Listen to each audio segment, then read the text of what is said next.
Hello అండి, అందరికీ నమస్తే. Welcome back to our channel.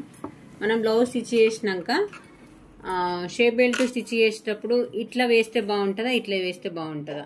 ఇట్లా వేసినప్పుడు కొంచెం టైం ఎక్కువ పడుతుంది అని చెప్పేసి నేను చాలా మంది అయితే ఇప్పుడు ఒక పార్ట్ సైడ్ జాయింట్ చేసి ఇలా ఫోల్డింగ్ అయితే చేసుకుంటూ మళ్ళీ దీన్ని లోపలికని ఇట్లా కోన్ షేప్ లాగా స్టిచ్ చేసి ఇట్లా ఉల్టా సైడ్ స్టిచ్ చేసి మళ్ళీ దాన్ని జాయింట్ చేసి ఇది ఒకవేళ ఏమన్నా పట్టుకున్నట్టయితే మళ్ళీ విప్పి అదంతా పెద్ద ప్రాసెస్ అయితే ఉంటది కదా. దాదాపు అందరికి తెలిసే ఉంటది, కానీ నేను చెప్పే ప్రాసెస్ మాత్రం చాలా ఈజీ, అంటే ఈజీ ప్రాసెస్ లో ఎక్కడ కూడా పట్టేయకుండా ఇంత మంచి నీట్ ఫినిషింగ్ లోపలికి లోడింగ్ పద్ధతిలోనే మనం షేప్ బెల్ట్ స్టిచ్ చేయడం ఎలానో నేను ఇప్పుడు మీకు చూపిస్తా చూడండి. ఇక్కడ ఇట్లా వేస్తే మాత్రం ఖర్చు అనేది బయటకు కనిపిస్తాయి కదా.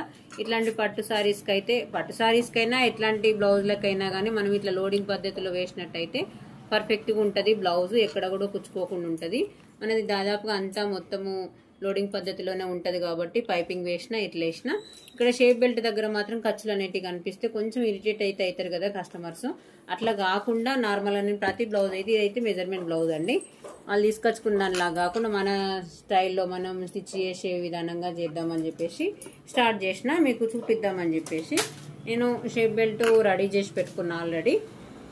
ఒకటి లైనింగ్ అయితే ఎక్స్ట్రా వేస్తానండి. ఇట్లా మీకు ఎవరికన్నా కావాలి ఇది ఎట్లా స్టిచ్ చేసుకున్నారు అనేది కూడా మీకు కామెంట్ బాక్స్లో కావాలి అన్న వాళ్ళు కామెంట్ బాక్స్లో తెలపండి. తెలిస్తే నేను మళ్ళీ ఇంకొక షార్ట్ వీడియోని అయితే పెడతానండి, అది ఎలా స్టిచ్ చేసుకోవాలనేది. ఫస్ట్ ఆఫ్ ఆల్ చూడండి, మెయిన్ పార్ట్ ఈ మెయిన్ పార్ట్ రెండు ఈక్వల్గా వచ్చేటట్టు చూసుకోండి.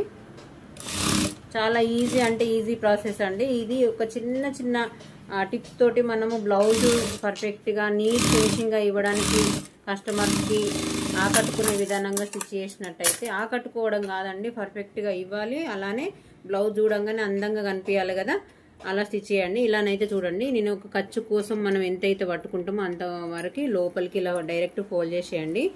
చాలా ఈజీ ప్రాసెస్ అండి, కానీ చూడడానికి నీట్గా ఉంటుంది. ఇట్లాంటి చిన్న అయితే టిప్స్ అయితే మనకు టైలరింగ్ నేర్పించిన వాళ్ళు కూడా మనకు చెప్పారు కదా, ఇవి మనం గ్రహించుకోవాలి. ఏదన్నా తెలిసిన వాళ్ళు ఇట్లాంటి టైలర్స్ ఛానల్లోనో ఇంకెక్కడైనా విన్నట్టయినా చూసినట్టయినా మనం చిన్న ప్రయోగాలు కూడా చేస్తుండాలి. ఇలా చేసినట్టయితే చూడండి ఎంత పర్ఫెక్ట్గా ఉంటుందో. మనం బ్లౌజ్ చూడంగానే ఇటు సైడ్ ఎంత నీట్గా ఉందో, అలానే ఉల్టా సైడ్ చూసినా కానీ మనకి లోడింగ్ పద్ధతిలోనే మనకు ఎక్కడ కూడా ఖర్చు కనిపించకుండా మనం షేప్ బెల్ట్ అయితే జాయిన్ చేస్తే పర్ఫెక్ట్గా ఉంటుంది. వీడియో నచ్చుతుందని అనుకుంటున్నా. వీడియో నచ్చితే లైక్ చేయండి. మరిన్ని వీడియోస్ కోసం మన ఛానల్ని సబ్స్క్రైబ్ చేసుకోండి. ఓకే అండి, థ్యాంక్ యూ.